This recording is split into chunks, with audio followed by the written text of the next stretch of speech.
En séance introductive, l'enseignant vous a présenté le matériel dont on avait besoin pour mener à bien le TP sur la contraction du muscle, n'est-ce pas? Il vous a dit qu'on avait nécessairement besoin d'une pince, d'une aiguille à décérébrer, d'une paire de ciseaux, de fil à tresse, de coton. Il avait aussi dit que le technicien allait nous remettre une solution de ringer. Voici cette solution que le technicien a préparée. Ça va. Donc, quand vous venez en séance de travaux pratiques concernant ce TP, vous avez besoin d'un matériel qui manque en ce moment. C'est quoi? Le crapaud. Donc, je vais demander à quelqu'un de me donner un crapaud pour que je puisse faire la démonstration de ce TP-là.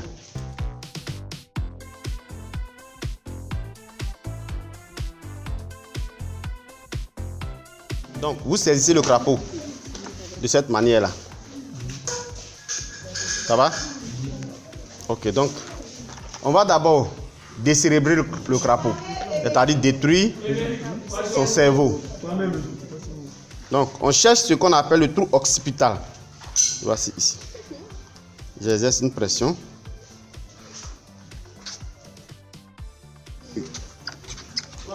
Regardez ce qu'il fait.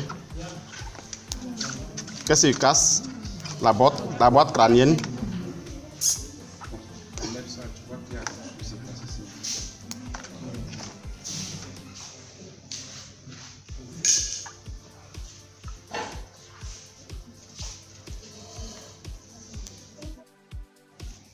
Ok, j'ai détruit le cerveau.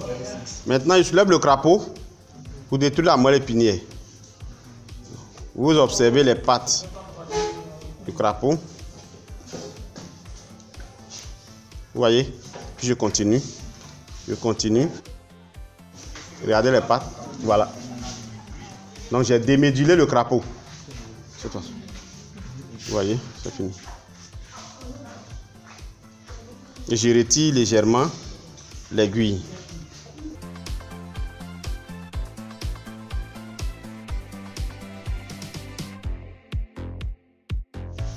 J'utilise la pince et la paire de ciseaux pour faire une incision au niveau de la cuisse du crapaud pour mettre à nu le nerf sciatique. Donc vous observez ce que je fais.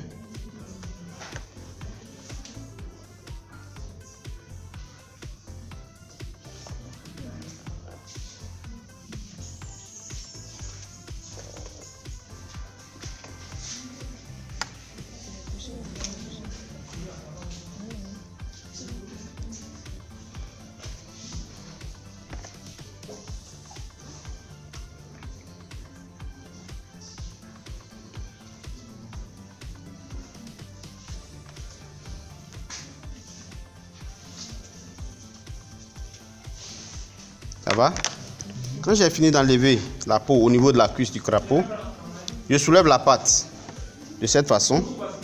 Ensuite, j'exerce une pression comme si je séparais les deux masses de chair au niveau de la cuisse. Vous voyez? Ce qui sort blanc là, c'est ce qui est le nerf sciatique. Regardez. Ceux qui sont à côté, regardez le nerf sciatique. Ce qui sort blanc là, c'est le nerf sciatique. Et à côté de ce nerf se trouve l'artère fémorale.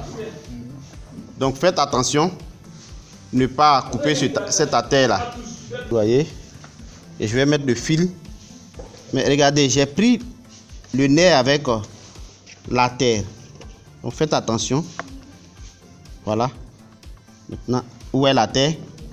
N'oubliez pas de temps en temps d'imbiber la préparation de ringer. On vous a montré le rôle de ringer, n'est-ce pas? Quel est son rôle? Voilà. Donc quand je finis ça, je n'attache pas. Mais je suis sûr qu'il y a des gens qui vont attacher quand ils vont manipuler. On n'attache pas. On fait la même opération au niveau du mollet pour mettre à nu quel muscle? Voilà.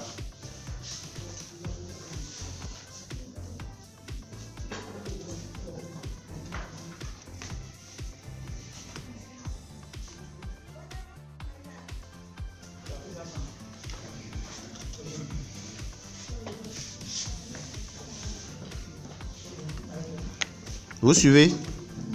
Ok. Est-ce que c'est bon?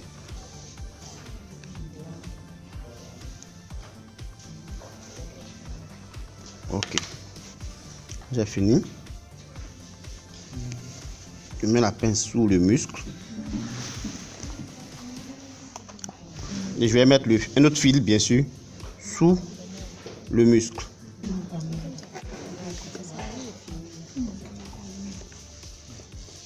Ok. J'ai mis le fil sous le muscle. Mais cette fois-ci, comme je l'ai dit, je vais attacher.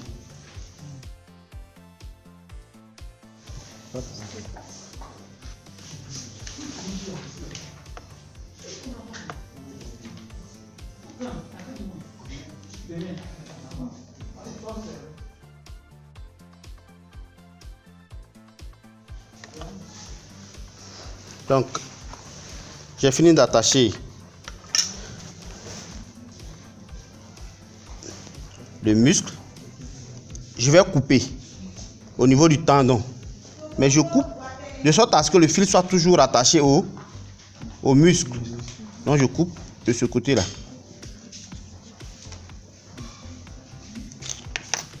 Donc, je détache carrément le muscle gastrocnémien du reste de la jambe. Vous voyez?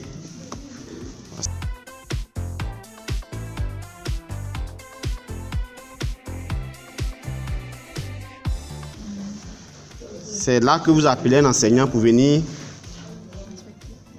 vérifier si tout ce que vous avez fait est juste. Il vérifie si la préparation a été bien faite. Il vous donne une note.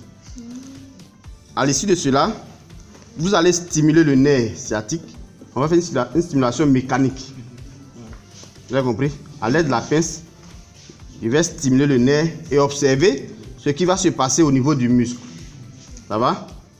Ok, donc pour cela, qu'est-ce que je fais? J'attrape le fil qui est sous le nerf. Je vais juste couper pour que ça soit plus facile à attraper. Voilà. Ceux qui sont à côté, vous observez le muscle. J'appuie. Qu'est-ce que vous observez? Regardez le muscle. Le muscle est contracté. Une fois encore. Vous voyez? Ok, donc ça va. Voilà. Donc, c'est tout ce qu'il vous faut faire lorsque vous avez fait votre TP. Voilà, il n'y a rien de difficile. Question. Question, parce que quand on va retourner, vous n'allez plus poser de questions. Donc, je vous demande de poser la question actuellement pour que je puisse répondre. Oui. Quand vous allez mettre l'aiguille pour pouvoir décélérer la boîte crânienne, Oui. c'est sur le même lieu qu'on a. Oui. Seulement qu'on incline l'aiguille. Ça va? Autre question, oui. Est-ce qu'il y a un repère pour pouvoir introduire l'aiguille? Oui, j'ai dit que quand vous faites glisser l'aiguille, vous allez tomber dans un semblant de trou qu'on appelle le trou occipital. C'est à ce niveau-là on exerce une pression pour d'abord détruire le cerveau du crapaud et ensuite on soulève le crapaud, on introduit l'aiguille dans la colonne vertébrale pour détruire la moelle épinière. C'est quand on a fini cela qu'on couche le crapaud. On fait coucher le crapaud sur son ventre, on repère l'une des pattes et au niveau de la cuisse, on va couper la peau et on exerce une pression pour mettre à nu le nerf sciatique. Quand on a fait cela, on met le fil sous le nerf. Ça va? On n'attache pas, on laisse. On revient au mollet du crapaud. On coupe la peau effectivement comme on l'a fait précédemment. Ensuite, on attache le muscle au niveau du tendon. Et on coupe à ce niveau-là. Mais on coupe de sorte à ce que le fil soit toujours attaché au muscle. Ça va? Comme ça, je peux soulever le muscle à tout moment. Vous voyez que je peux soulever le fil à tout moment. Et quand on a fini ça, on n'oublie pas d'imbiber la préparation des ringers pour maintenir en vie les cellules. Vous voyez? Ok. Après cela, vous appelez un enseignant et vous stimulez. Et l'enseignant observe, il apprécie et puis vous donne une note. C'est tout le TP qui est là. Vous retournez sur vos différentes paillasses en polynôme. Vous allez faire, comment on appelle, le compte rendu.